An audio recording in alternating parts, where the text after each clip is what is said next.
Guess who gets ketamine? Yeah, seriously. 1, 2, 3. EMS, if they aren't careful, can simply become an extension of the police's handcuffs, of their weapons, of their nightsticks. If we don't change the training, change the protocols, then we all bear responsibility for future deaths. He's dead. He's just dying. EMT's job is to save lives, not take lives. Really? Police have an arsenal of tactics to restrain people. Lesser known is chemical sedation and the role paramedics play in police encounters. The use of injections to calm agitated people has quietly grown. Yeah, it's strong. We had one guy that gave him 3 shots.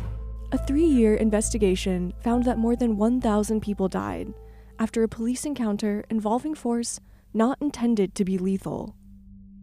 Nearly 1 out of 10 of those cases involved sedatives. Cardiac or respiratory arrest often occurred within minutes of injection.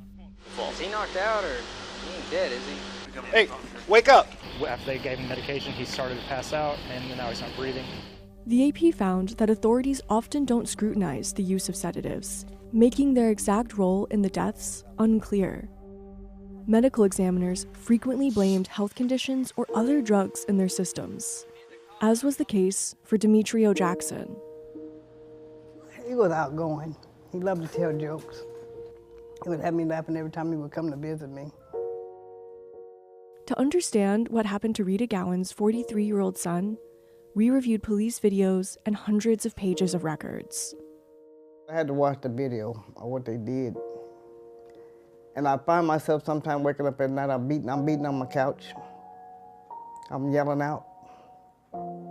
And I'm just mad because I know he wasn't done right. What's your name? It's 4 a.m, and Jackson is in the parking lot of a radio station in Altoona, Wisconsin. I wouldn't call this an emergency necessarily, but could I get an officer to assist me, please? Okay, what is going on? All I'm looking for right now is your name, just so I can verify who you are, all right? I'm not gonna you're not getting in trouble or anything for standing on top of the cars, even though you shouldn't be doing that, right?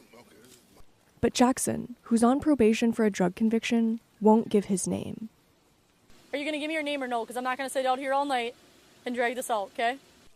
After 40 minutes, they move to arrest him and he flees. That's when everything changes. Get on the ground now, or you're gonna get tased! Drop on the ground now, right now! Get on the ground! Stop moving! Please help me! Officers struck him twice with a taser, handcuff and restrain him on the ground. Jackson complains he can't breathe. Mama! He's placed upright and given oxygen. It's at this point, paramedics give him 2 injections of ketamine, a powerful sedative used in both humans and animals. Jackson is still complaining that he can't breathe. What's happening? I can't breathe. He already had him contained. And to give him a shot of animal tranquilizer. That just don't sit well with me at all. The Altoona Police Department and Eau Claire Police and Fire Departments released records on the incident but declined interview requests. Jackson was described as still being combative after he was tased. We shared the body cam footage with several paramedics and medical experts. While he certainly is altered, and maybe he's a little bit resisting care, I struggle to understand, at least in the context of our protocols and training today, what the necessity of performing sedation would be right here. If my patient needed oxygen, that would have definitely given me pause to then give them ketamine. It was just a really absurd escalation that never needed to happen. There is no threat to the safety or life of the officers. Proponents say sedatives are safely administered thousands of times annually. Their use climbed in the late 2000s, spurred by a controversial diagnosis known as excited delirium. Medical experts believed that severe agitation, often due to drugs or a mental health crisis, could be life-threatening. The AP found some officers were quick to assume excited delirium and ask for treatment. This is probably an excited delirium thing. He's trying to bite us. He's. Let me get the shot to calm him down. Yeah. The police are not trained to suggest therapeutic intervention. EMS is the one that makes those therapeutic decisions. Dr. Mark DeBard is a retired emergency room doctor. He led the task force that recommended rapid sedation for excited delirium, but is critical now of how it was put into practice. Whatever you want to do, but you're going to have to either tie him down or sedate him. The protocol for treating this should only have to be implemented on a rare basis. If it's happening more often than what I indicated, then it's probably being overdiagnosed. In 2023, leading medical groups discouraged using excited delirium as a condition and cause of death. Critics say the diagnosis was used disproportionately on Black men, who were more likely to be given sedatives. Of the 94 cases AP reviewed, about half involved Black people, including Demetrio Jackson in Wisconsin. After his struggle with police and ketamine injections, Jackson stopped breathing on the way to the hospital. He died after 2 weeks in a coma. Jackson's official cause of death was cardiopulmonary arrest caused by methamphetamine in his system. His death certificate made no mention of police actions or ketamine, a pattern AP found in other cases. There are many deaths where you don't have a kind of a smoking gun at autopsy. The real question is, did it play a physiologic role in the death?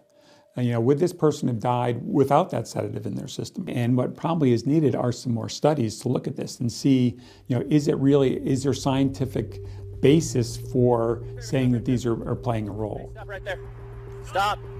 To date, only 2 paramedics have been convicted in a death involving sedation, in the killing of Elijah McClain in Aurora, Colorado in 2019. All the cops are. So is your testimony that you are unsure whether he was actively fighting or not as you administered the ketamine? I just don't remember the exact movement as I gave him ketamine. So we're going to do a series of simulated scenarios. Some agencies that oversee paramedics have reviewed their policies for sedation. Is there some downside to sedating him potentially? I think any situation I would be very reluctant to just immediately sedate somebody at the request of either law enforcement or a provider, because let's face it, once you give this, you can't take it back. For years, I had been teaching them about this concept of excited delirium as the cause of death for many individuals in custody. And in examining Elijah McClain's death and some of the details we had around it, as well as similar deaths, I and others came to the conclusion that we'd probably made a mistake. Other cities are focusing more on addressing mental health. In Austin, Texas, that includes a specially trained response team.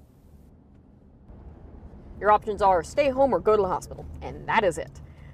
What our team has done is go, you know what, there's a better solution here. Sedation is a tool like any other, and it can be used well or it can be used in not ideal conditions. Frequently, we will work with patients to have shared decision making to give them a dose that helps their anxiety and calms them down. Many patients say, yes, I would like some medication to calm down. Our goal is not to come in and fully knock somebody out 100% of the time. A prosecutor closed Jackson's case without reviewing the actions of police or paramedics. We all know he died wrong. You didn't have to take my son. All you had to do was go ahead and take him to jail.